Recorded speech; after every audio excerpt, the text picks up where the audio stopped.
Colin. I'm so excited to have you here today.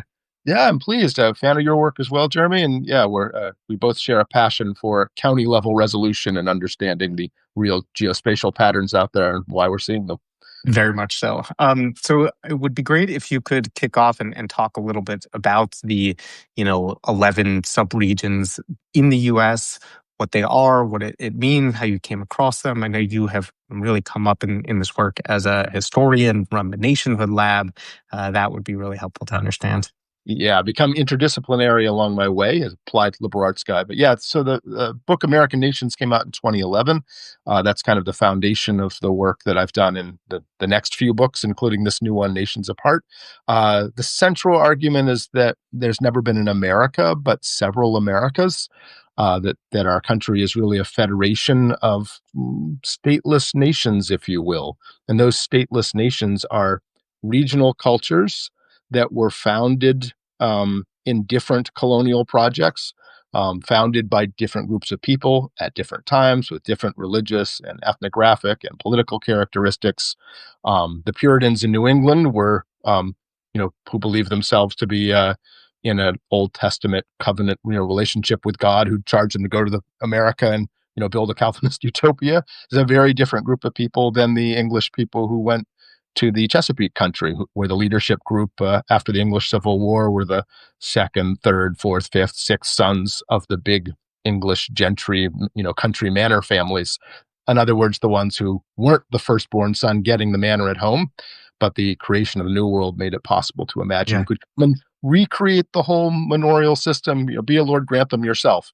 If only you could find people who play the role of serfs, and they didn't. So eventually it migrated into a slave system. But that right there, those two cultures, even though both English and both founded at roughly the same time in the early 17th century, had nothing in common with one another with what they were trying to do. One, the Puritans were afraid of an aristocracy forming and were involved in a utopian, religiously inspired mission. The Chesapeake gentlemen were trying to recreate the same society that existed back at home, like a conservative aristocratic enterprise. And then you have, a Dutch settled area around what's now New York City that was highly commercial, like a city state trading with the world.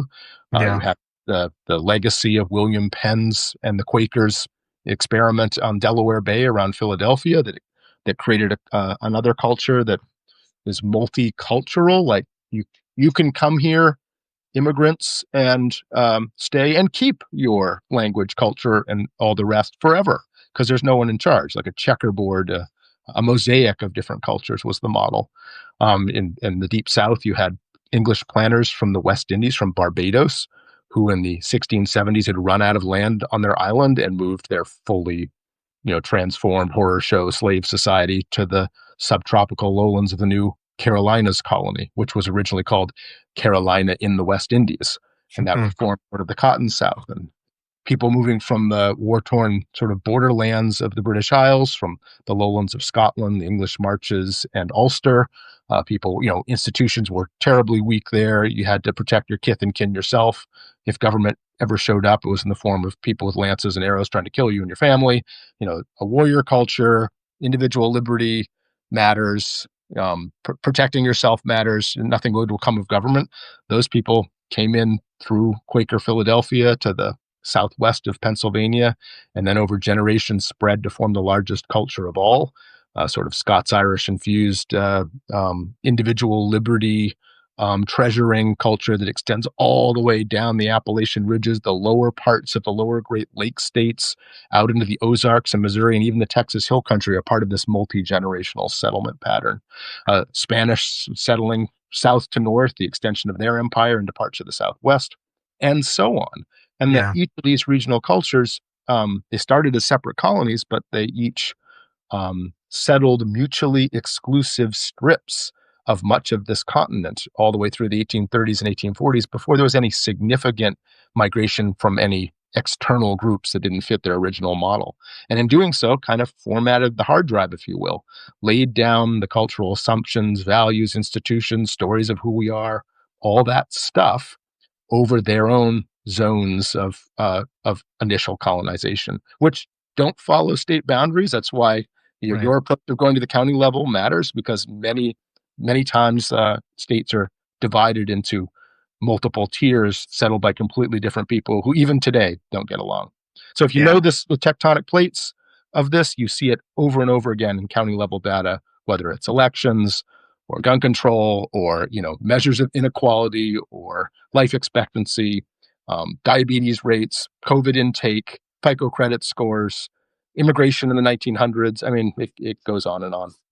It's why I find those maps so incredibly insightful because, yes, so often state boundaries can feel arbitrary to many people within the state. What is going on in the northern, part of Texas can be very different than the southern part of Texas. And, even I know, kind of part of the Northeast region that, you name as Yankeedom, like there are other parts of the Northeast that are not included in that actually share more in common with parts of, New Orleans and Louisiana, and what's going on in Eastern Pennsylvania could feel very different than Western Pennsylvania. And so figuring out ways to break down these states and communities into various levels so that way we can actually better serve those communities is so important, and really as well trying to understand culture, right? Because culture can reject a policy from a certain area because you implemented something that the people were just not ready to digest. So let's talk a bit about policy. So you have been doing a tremendous about writing, how various immigration policies, gun policies are implemented or changed in different areas. You talk about how you are seeing, some of these various, regional divides work really well or not so well, depending on sort of the different subregions or cultures that you're in the U.S. Yeah, well, we see oftentimes a very similar pattern again and again, and it divides cultures that are fundamentally individualistic. In other words, that they prize, like the Greater Appalachians, individual freedom and personal autonomy over the common good if you have to choose between them. Mm, There's a difference between those cultures and the cultures that emphasize trying to build a common free society where the common right. good matters, like the Yankees with that Puritan heritage of having been one group of people sent to create the utopia in their mind by God, right? And there's the Midlands that the Quakers set up, and New Netherland where the Dutch were, and the Greater New England space, Yankeedom, which extends out over the Upper Great Lakes states, Western Reserve of Ohio, a lot of upstate New York, and the Chile-shaped region on the Pacific coast of the United States, which goes from like Monterey, California, through Juneau, Alaska, including parts of coastal BC that's between the mountains and the sea. Those are all communitarian regions. And what you see over and over again in the spatial patterns of whatever you look at, you often see the communitarian regions have, one clear value result clustered, and the individual liberty ones have another. And unfortunately, almost always the individual liberty ones are lagging. For instance, life expectancy. Life expectancy at a county level and across these regions is Yeah. much lower in those regions. If you map per capita obesity by county or by region, you'll see the arc of Greater Appalachia, Tidewater, Deep South against the communitarian ones as being worse. Obesity, physical inactivity, disabilities rates, FICO credit scores, bizarrely enough. Even the rich counties in those regions have really bad FICO credit scores, and the poor ones in the other regions have pretty good ones. There's something deeper than just economics at work with all that. Per capita, gun homicides, suicides, So a how whole, do you whole, then whole range of stuff you see over and over again. Yeah. how did you then think about like changing rights from this individualism to communitarian approach to some of this? Because as you said, many of these beliefs or culture systems or ways that people are operating have been so deep rooted for 100, 200, 300 years in some cases. But the ways that we try and get certain communities to come together to enact those changes, like how do you think about overcoming that? Yeah, it won't be easy because these are very fundamental values. At the margins, let's say you have a policy. You think that if you did policy X, it would reduce gun deaths if you did it. Pick your X. It could be, ban extended, magazines, or close the loopholes, or ban assault rifles, however you define that. All of those things are actually quite popular and Yeah. popular have majorities in every single region. The 25% difference, but still they're popular enough. But if you want to make that argument in Greater Appalachia, you're going to want to frame that argument. If you do policy X, it will help you protect your family. And if you want the same argument for the same policy in Yankeedom, you're going to need to say, if you do this, it will make our communities safer. And if you flip the script, it wouldn't work as well in either region. So in some ways, you can capture, you know, the the cultural outlook. You can actually make the argument for the same policy. You just need to make it around a different value frame or a different emphasis, depending on what you're trying to accomplish. If you're a clinician trying to get people to, exercise, you better be aware of culture and how it plays into things in your approach. So a lot, you know, understanding and therefore your approach and messaging can make some difference on the margins.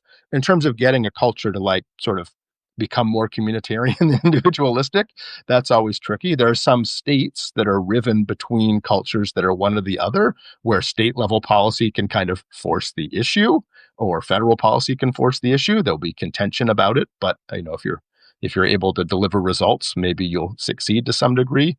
But the other, beyond that, it's a deeper education of like, if we invest to do X and Y, it will help your individual freedom. Now, there's an irony in all this that individuals, if you break down all institutions and government in the effort to make the individual more free, it actually often has the reverse effect. What that allows, if you Gotta go to love the America in that way, right? Yeah. if you go to the extreme, right, you don't, you keep on going with, less taxes, less regulation, more freedom. If you keep on going, eventually, you'll start running into tyranny, because what happens is it's not anarcho, capitalism. Like, hooray, there's no government, we're all free now. Yeah. No, it's a few families maximize their freedom, often because they're the most rapacious or they've already accumulated a lot of wealth, and they just take it away from everyone else and create an oligarchy. It's going to be more like medieval Hungary just before the Ottomans overthrew it, or late 20th century El Salvador or Guatemala or Honduras, where the 10 families in capitals or the 8 families control everything: the courts, the police, the land, the army, right? And wipe out anyone who gets in their way. So that, there's an equilibrium point between individual liberty and the common good. You run down common good too far, you're going to end up with Orwell and Stalin and the Nazis, where individual freedom doesn't matter and you can commit thought crimes. But you get those two in equilibrium, you're in good shape. So it's somehow, if you care about individual freedom, the way you're going to maximize your individual freedom might be to become more communitarian than you are now, to hit the sweet spot where freedom is firing on all cylinders, or as I would put it, your liberal democracy, small L, small d, is optimized. But that takes a little work, but somewhere in there's the roots of an actual message where you could talk to people about how can we all be free as we possibly can sustainably. And it might mean having more taxes and more regulation than you do now, for reasons that actually contribute to human freedom. I want to ask you a follow-up question on this about in a place where you have seen that, occur well, community-specific policy. But I first want to make sure to emphasize this incredibly important point about messaging and how the way that you package an idea, right? So much of what we do at American Equality is very data-driven work. We're visualizing charts and maps, Right. and the way that you present information to an audience, so what you highlight or don't highlight can very much so draw people's attention, towards or away from a certain message. And this idea that, gun policy, right, is on an equal footing no matter what, depending on how you orient it, it can resonate really well or not so well with a different Oh yeah. community. And I think what so many of our, policymakers and local leaders, fail to understand is how you need to change that message across areas. In particular now where, so often the, Democrat or Republican Party is so focused on aligning message, on aligning narratives, that we need to have broad party cohesion. We have the same narratives for some of these parties and, Birmingham as we do in Burlington, and that Right. just can't be right. And so focusing on, message that accompanies the policy that you want to implement is so key. So I totally agree with that, Colin. You're speaking my language. Let's go back now to areas that have done that kind of successful balancing between the individual and communitarian work. Um, And in many ways that you've maybe seen that kind of like change over time as well. Yeah, well, I mostly so I started this work. I mean, the roots of me doing this work are when I was an undergrad, I was a Balkans East European Studies major. Gorbachev was still there in the Soviet Union.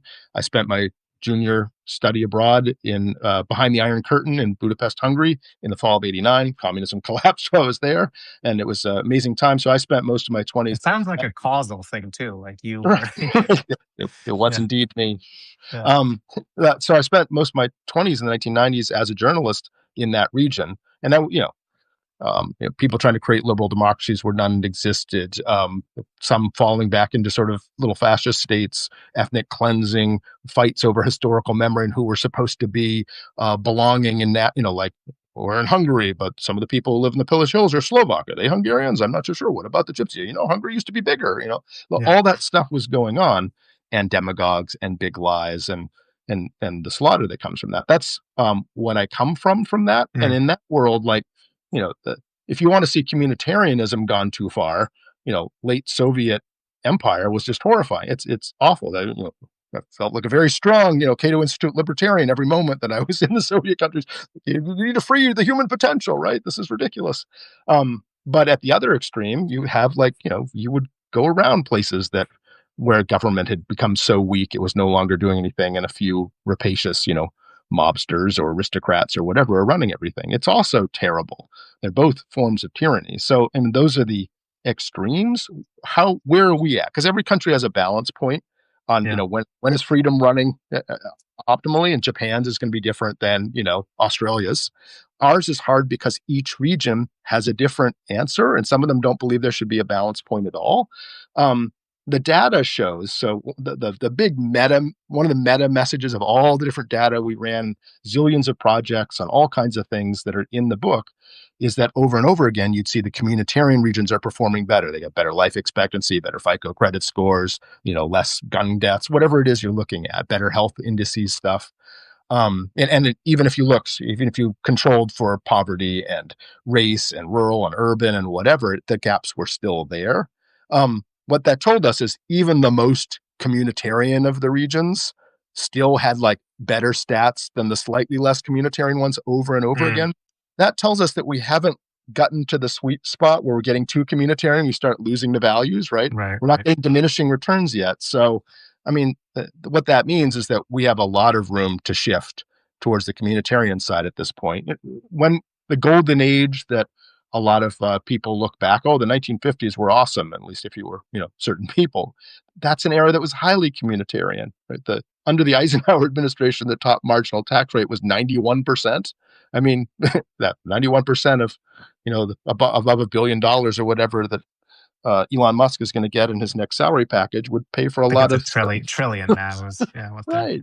And we built the, public universities and the interstate highway system and countered the Soviet threat and built a military industrial complex and invested in basic science and built the stuff that let us send man to the moon. I mean, we did big things, and it was done as a shared project because people had come out of the Great Depression and especially fighting World War II with a full mobilization of society. You had entire generations who were used to a shared project to do something as a people. And then the Soviet threat was out there. But that was a highly communitarian period. It had massive problems because it was, racist and, it was keeping the benefits of all of this stuff away from large groups of people.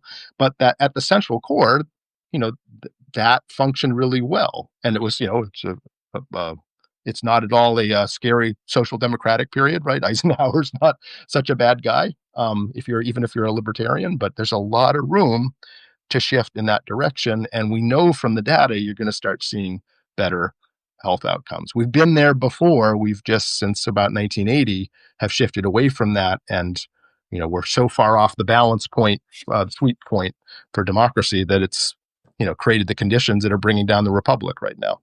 and just to be clear, you're talking about a communitarian, not just like within certain areas, but on a more national level, Right. right? That's at a federal level policies at that scale. And the resistance you'll get to them will break on the regions. I mean, if you said, I want to, have a, Eisenhower-ish, extended New Deal, Great Society kind of agenda again, and vote for me, you'll see on the county map, you'll quickly see the individualistic and the communitarian regions split for and against you. But in terms of if you applied those federal policies, would they have good outcomes? Yeah, they'd have good outcomes for everybody. That Right. era reduced, a lot of measures of inequality and poverty as you actually built infrastructure in regions that had none. And, the federal government got more involved in public school financing and transportation and building roads and bridges and all that kind of stuff in the regions that were really, really poor in the Yeah. 40s, 50s.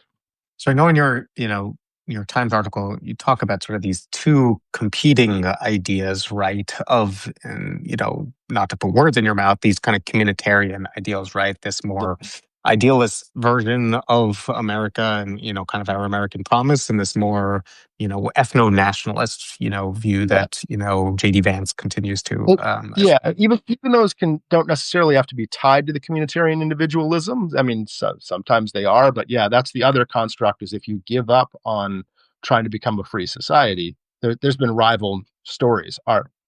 We're either devoted to the ideals in the Declaration of Independence, some people said in the 1830s, when we needed a story for what this United States thing was.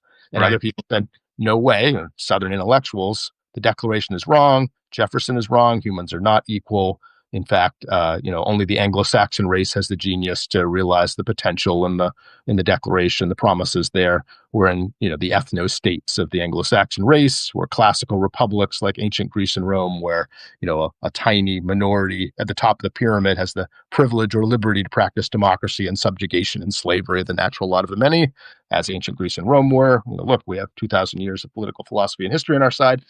That was the battle, the antebellum period, and the Civil War, and Reconstruction, and Southern Redemption, and the Jim Crow period, and the Civil Rights Movement, and now. So, I mean, that's a huge one.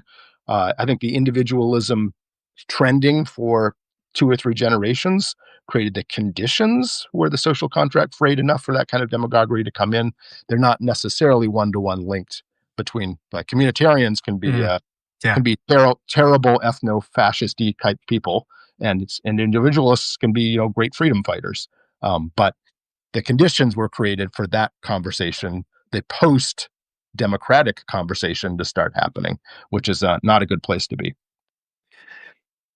Let's talk about how this book fits in, with some of the narrative that we are seeing in the US right now, this point in time where, I think we are struggling with our national identity, where we are seeing a tremendous amount of, gridlock and polarization at the same time, where we are struggling across a huge range of issues, where we have one of the least productive Congresses that we have, ever really had in US history. And what does that mean both for trying to empower some of these, smaller regions to enact the changes that they need? And second, how we can think about broader, national narratives to accomplish some of these, specific goals, that you and I have talked around, or, on immigration, voting, healthcare, women's rights, education, you name it. Yeah, if we lose our, democratic society and system, it's going to be very hard to implement anything good, because authoritarians don't care about public opinion or what happens, and try to build themselves to be impervious from it. So the whole ball game for pretty much anything good for any of us coming out of things is to preserve our experiment in the Declaration and trying to be a free society. But that's under siege right now, in many ways. There's ethno-nationalists agenda in charge in Washington for the first time since Woodrow Wilson in the 19 teens. And the big problem is that they have their story, their messaging worked out very well as to what kind of world they're creating, and have been able to move tens of millions Mm, of Americans to a place they weren't before. But it's really unpopular. Like, we've polled, other people have polled stuff. 70% of Americans don't want to live in a authoritarian ethno state. 20%, maybe 30 do, but most of us do not. But we don't have any, like, leadership, unified, cohesive story as to who we are and what we're for. Because that we is not just Democrats or liberals. That we includes conservatives and Republicans and libertarians and Greens and social democrats. I mean, it's a big coalition, a yeah. super majority, but nobody's delivering the, okay, our coalition to defend democracy and not be a dictatorship is about this, and it's based on these things. That's what we worked on Nationhood Lab, and is the last chapter of Nations Apart, with data and polling results. And what we've tried to do is create and test a a script, a like 1 page script about, okay, this is what America is for. Here's who belongs. This is the What meaning of our pact. what'd you find? Right? Not where We were not to give too much, well, I mean, it's based on the Declaration's values, and the shocking thing was, when we first set out in the work and the baseline poll to see where people are at, I thought, well, gosh, an ethno-national adjacent narrative is going to win out. We even tested. We had these statements pairs to see where people were at. Where we had, a statement about, well, which do you prefer? A statement of what the purpose of the U.S. is, or who belongs, and Mm. each one of them was keyed off the values in the Declaration, and the other one was keyed off like more intrinsic values, like heritage and character and our history and our values as American, right? Um, and I thought that the latter was going to probably win out, and that the whole exercise would be trying to sell people their broccoli. No, you really want the civic narrative.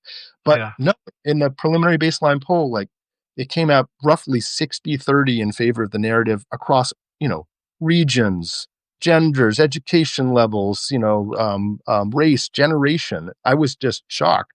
60 Um, 30, 60 towards the declaration, towards right? the Declaration. Yeah. Almost a Interesting. 2-1, 60-30, Yeah. 60-38 or something like that in different questions.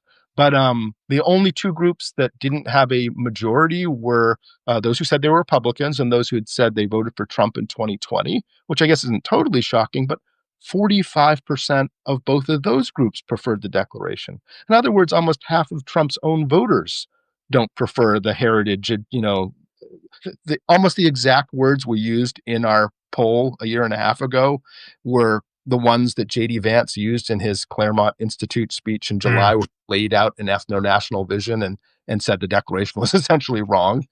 Almost the same language as what we had tested a year before. So half of Trump's voters don't even like that packaging. So Why that's do you that's huge. And then what do we developed that, and you can see it on the website of our project, nationhoodlab.org, the national narrative work in there.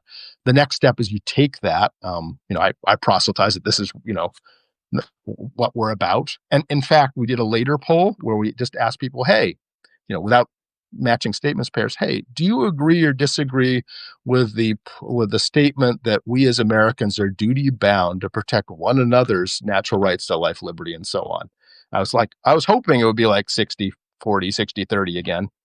It was 97-2 in favor. Whoa. You don't see 97-2 on anything, right? Our, Anything. our pollsters had never seen a 97-2 on, any question asked about anything. If you ask Americans, is the Earth round or flat, which the Pew Research Center has, it's 80-10 with Yeah. 10% undecided. I mean, so that's, you can work with that. Obviously not everyone is following through on that commitment, but most Americans really believe in this. So here's the script we've tested. Now we need to, cause or send out in the ether and hope that people start taking it and adapting it into their own whatever they need it for. So if this kind of statement that we are, duty bound to protect each other, and that there is kind of a Protect each very other's natural rights, yeah, to life, liberty, pursuit of happiness, and access to government, yeah. is a more powerful framing than the earth is round. Why do you think that we see, so many Trump officials not lead with that narrative, or even, Democratic officials either? Like, is it a lack of awareness, or is it Well, their with the own Trump personal officials, biases? the Trump officials don't want to go. That's not the world they're trying to create, right? They're going to make America great again, like it was before the civic national version of things finally achieved federation-wide consensus and power after the 1960s, when the Southern, you know, formal racial apartheid system, one-party states, where the racial apartheid system was backed by death squads and the form of law, was finally stopped. That's when we became Yeah. Western or liberal democracy, was in the 1960s. The rhetoric is to go back to a time when none of that nonsense had happened yet. And so the Declaration is not part of their agenda, and they don't refer to it much at all. The Declaration is about everybody is, who ascribes these ideals as a potential American, and that everybody who ascribes to these ideals, is committed to the American experiment. And that's what's really important, is not, how many generations your family's been here or which bloodline they belong to, but that you share in this vision of the potential for humanity, and here in the United States, trying to create a society where that's possible. Have you seen any big differences in the ways that changing demographics have also, altered people's views on this? Like, there's, I think, a lot of narrative, particularly in Hispanic communities, like Mm. those who, kind of support the Democratic or Republican Party, depending on how long that they've, been in the U.S., Right. those views could Yeah. change. And even thinking about so many of those, communities. I think El Norte is maybe one of the ones right on the southern, border of Texas, like how that, Southern California has really evolved. Even Washington State that used to have many more, right, migrant farmers from Mexico who would kind of follow, the harvest all the way up there. We're seeing less and less of that. Like, both has demographics changed the way that we think about this national narrative, or even the way that you have thought about some of these regions? I expect that it has. So, we have limited resources right now. Any billionaires in this audience who want to cure that, we can do all kinds of amazing things. But we tap I think I saw on Elon Musk actually just tune in. So maybe that's part of that package I'll send your way. we uh we mostly are using public data sets because we don't have millions of dollars to throw out to poll to get county level results on things. You did like a poll of not 2,500 Americans, but like 250,000. So we're limited in having the public data sets, places like the CDC, or that Gallup has collected something over a large period of time, or the Census Bureau, or the Nationscape polls that Mm, UCLA Democracy Project did. That's 500,000 Americans polled over a year and a half on the same 110 questions. So we were able to get county level resolution out of those things. I say this because all these different things point to there likely being differences of the type you're describing in El Norte and possibly in South Florida, which is part of the Spanish Caribbean zone. The intriguing questions are there strong differences between people who have arrived in our first generation? And do those start changing? Do they become less distinct as a community politically and in values by the time you hit generation 2 and 3? And also our national communities. You know, yeah. that Mexican Americans are not Venezuelans, are not Cubans, and not, obviously, right? But having a rich enough data set to be able to pick those things out at the regional level, I would love to be able to do that, especially in politics, because I think there are clear distinctions there, and you'd probably see trend lines if you could compare elections over time. I lived for about a year and a half in the lower Rio Grande Valley, next to Brownsville, Texas, which is, has it's El Norte. It's always been El Norte. As they say, the border moved, we didn't. But in that region, that's a place that's gone from like one party Democratic machine state to, pro Trump counties in very rapidly at the Mm. same time that Trump's been in office doing things that on the face of it you think would offend and repel the Tejano community. So understanding those things is really important, because among other things, if the Tejano community wasn't going in that direction, Texas would be a swing state right now. And with all those electoral votes, I mean, Texas would be, the end for the Republican Party if that flipped blue on the presidential stage. So it's obviously just the Rio Grande Valley itself is a nationally relevant data set to look at. So I'd love to have the resources from your billionaire visitors so we could. I would love for you to have it too, Colin. Believe you me, and then I would love to be able to create the Right. data visualization We'll for it. share. It'll So, be two for yeah, one hybrid ex- partnership. Right? exactly. Um, I want to end on the question that we always end with, which is around the path forward, right? So, many of these, challenges can often feel very overwhelming or interconnected and so huge as a result of that. But there are real solutions for addressing, some of the inequality and, promoting more opportunity that we have seen.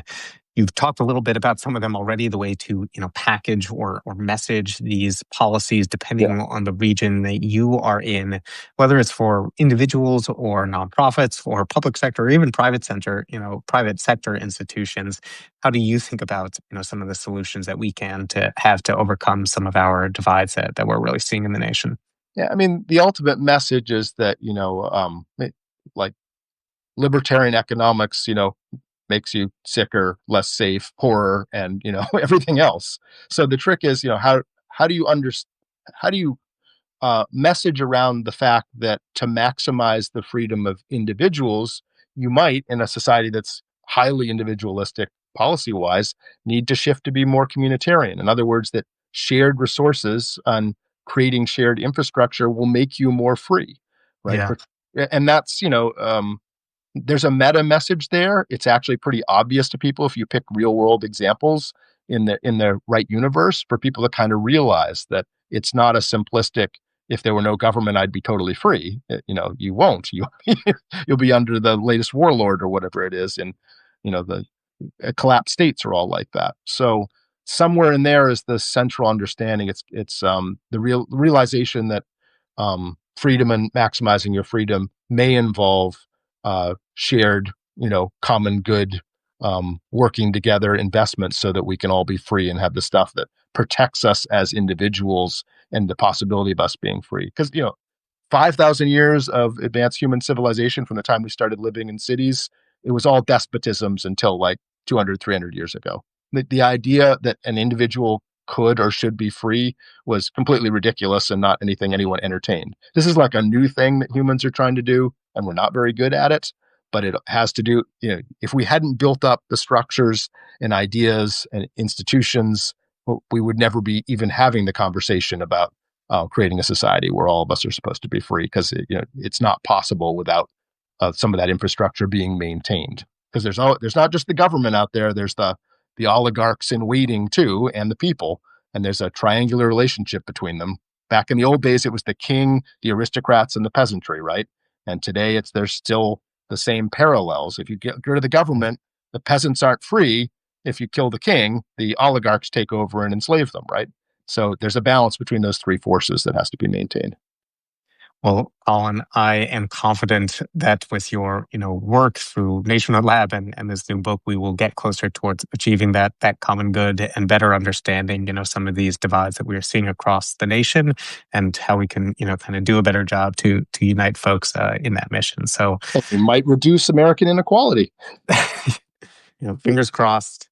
And thank you so much again for joining. For folks on the call, I'll be sure to kind of send this out over the newsletter and include a few links to Colin's New York Times article as well as the book. So thanks everyone for tuning in, and Colin, talk soon. Hey, thanks for having me. Take care. Of course.